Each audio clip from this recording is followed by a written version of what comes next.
Assalamualaikum warahmatullahi wabarakatuh.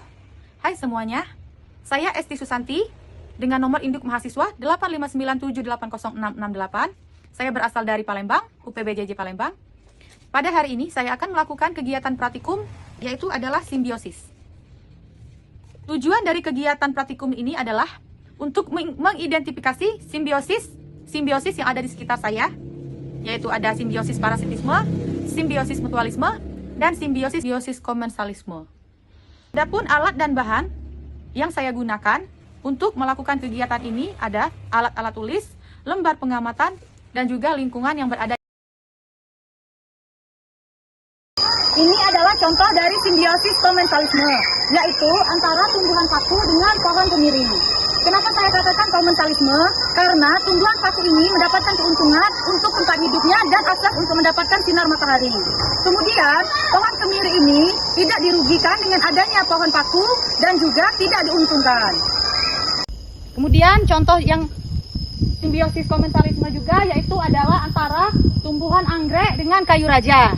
Kenapa saya katakan simbiosis komensalisme? Karena tumbuhan anggrek mendapatkan keuntungan bertempat tinggal di batang kayu raja, dan tumbuhan anggrek juga bisa terkena sinar matahari yang bagus, sedangkan tanaman kayu raja tidak diuntungkan dan juga tidak dirugikan dengan adanya anggrek yang bertempat tinggal di batangnya. Batang kayu raja dan tanaman lada merupakan contoh dari simbiosis komensalisme, karena tanaman lada mendapatkan keuntungan dari batang kayu raja seperti untuk tempat tinggalnya dan terkena sinar cahaya matahari, sedangkan kayu raja tidak diuntungkan dan tidak juga dirugikan dengan adanya tanaman lada yang melilit di batangnya. Ini adalah contoh dari simbiosis komensalisme antara tumbuhan benalu dengan pohon pinang. Kenapa saya katakan simbiosis komensalisme? Karena tumbuhan benalu ini bisa menumpang hidup dari pohon pinang, dan pohon pinang juga tidak dirugikan ataupun diuntungkan oleh pohon benalu ini. Ini adalah contoh dari simbiosis komensalisme, yaitu antara tumbuhan benalu dengan pohon kenanga, bunga kenanga. Dikatakan komensalisme karena benalu mendapatkan keuntungan untuk tempat hidupnya pada batang pohon kenanga, juga untuk memudahkan benalu mendapatkan akses matahari.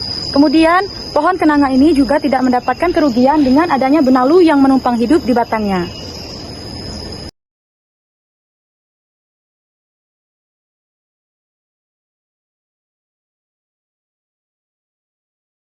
Lebah dan bunga merupakan contoh dari simbiosis mutualisme. Lebah mendapatkan keuntungan yaitu karena menghisap nektar yang ada pada bunga. Bunga juga mendapatkan keuntungan dari lebah, yaitu bisa membantu penyerbukan pada bunga. Bunga ini dengan cacing merupakan contoh dari simbiosis mutualisme. Cacing mendapatkan keuntungan untuk tempat hidupnya dan bisa mendapatkan makan. Sedangkan bunga ini juga mendapatkan keuntungan, tanahnya bisa menjadi lebih gembur karena cacing. Oleh karena itu, antara cacing dengan tanaman yang ada di dalam pot ini merupakan contoh dari simbiosis mutualisme. Kupu-kupu juga tidak diuntungkan dengan adanya pohon benalu yang ada dengan bunga. Merupakan contoh dari simbiosis mutualisme. Kupu-kupu mendapatkan keuntungan dari nektar yang ada pada bunga, sedangkan bunga pun dibantu penyerbukannya oleh kupu-kupu. Kumbang dan bunga. Kumbang mengalami keuntungan dari menghisap nektar yang ada pada bunga, dan bunga pun mendapatkan keuntungan untuk membantu penyerbukan. Oleh karena itu, antara kumbang dan bunga merupakan simbiosis mutualisme karena saling menguntungkan.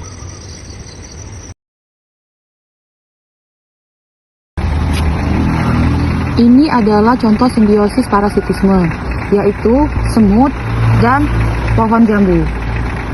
Semut mengalami keuntungan karena bisa bertempat tinggal di batang jambu. Sedangkan pohon jambu ini mengalami kerugian karena daunnya menjadi bolong-bolong dan tidak sehat karena ulah semut. Ini adalah contoh dari simbiosis parasitisme, yaitu antara pete dan ulat. Ulat mendapatkan keuntungan yaitu berupa memakan bagian di dalam pete, sedangkan pete menjadi busuk dan mendapatkan kerugian karena ada ulat di dalamnya. parasitisme, yaitu antara kutu kucing dengan kucing. Kucing mengalami kerugian karena darahnya diambil oleh kutu, sedangkan kutu mengalami keuntungan karena menghisap darah kucing dan juga menjadikan kucing menjadi tempat hidupnya. Contoh simbiosis parasitisme yaitu antara buah mangga dan ulat. Ulat mendapatkan keuntungan karena bisa memakan bagian yang ada di mangga. Sedangkan mangga mendapatkan kerugian karena buahnya bisa menjadi busuk dan tentu saja tidak dapat dikonsumsi oleh manusia. Pohon kayu raja dan tanaman lada yang tadinya saya buat menjadi contoh simbiosis komensalisme bisa juga menjadi contoh pada simbiosis parasitisme. Hal ini terjadi apabila tanaman lada tumbuh terlalu banyak dan terlalu besar sehingga menyebabkan pohon kayu raja menjadi kekurangan nutrisi dan bisa patah akibat dari tanaman pohon lada yang melilit di tubuhnya. Simpulkan dari kegiatan ini adalah bahwa setiap makhluk hidup itu saling berinteraksi untuk memenuhi kehidupannya. Bentuk interaksi pun tersebut ini beragam.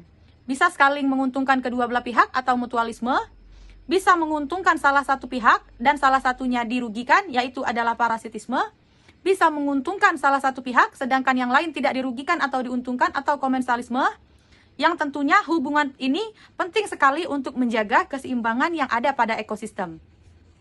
Inilah kegiatan pengamatan saya yang saya lakukan. Semoga video ini dan kegiatan ini bermanfaat untuk semuanya. Wassalamualaikum warahmatullahi wabarakatuh.